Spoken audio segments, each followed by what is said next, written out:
I was riding in a taxicab in New York one day with 3 other men. It was a beautiful day. And I had a joyous feeling about it. When I got into the taxicab, I said to the driver, "Isn't it a terrific day?" He says, "So what?" He said, "I know it's all right now, but it'll rain before night, maybe snow." And various other negativisms. As we rode along, these other men were calling me doctor all the while. And finally, the man leaned around to me, thinking he had a medico in the cab, and that he'd get a little free treatment. And he says, "Say, Doc, you know, I have pains in my back all the time." Well, I said, "You shouldn't have pains in your back. How old are you?" He said, "I'm 37 years old." He said, "I just ache all over. Furthermore," he said, "I can't eat very well because I have pains in my stomach. And I don't feel good. What do you think may be wrong with me?" Well, I said, "Look, my friend, it's against the law in the state of New York to practice medicine in taxicabs. But," I said, "you seem to be a nice fellow, and I think I can diagnose your problem." I said, "You know, I think what you really have is psychosclerosis." Well, this shocked him so that he nearly ran up on the sidewalk. "Psychosclerosis," he said. "What in the world is that?" Well, I wasn't too sure myself, but I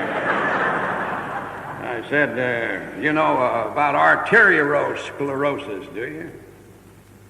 "No," he said, "I don't know what that is." I said, "Well, that means hardening of the arteries, and that's a bad thing to get. But psychosclerosis is infinitely worse. That means hardening of the thoughts. And ever since I've been in this taxicab, you've been exhibiting the symptoms of psychosclerosis." And I said, "If you don't get over the psychosclerosis, the next thing you know, you'll have the arteriosclerosis." "Well," he said, "what in the world am I going to do?" Well, I said, "I tell you, you come down to my office, and we'll give you a treatment down there."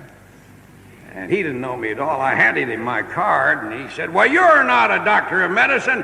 You're a doctor, you're a religious doctor." Well, I said, "That's the kind of doctor you need. You don't need a medical doctor, as far as I can see. You need a doctor of the mind and a doctor of the soul." Well, he made an appearance down at the church, and we gave him the treatment. And after a while, he was cured of his psychosclerosis. And it didn't cost him anything either, except the giving of himself, which he did.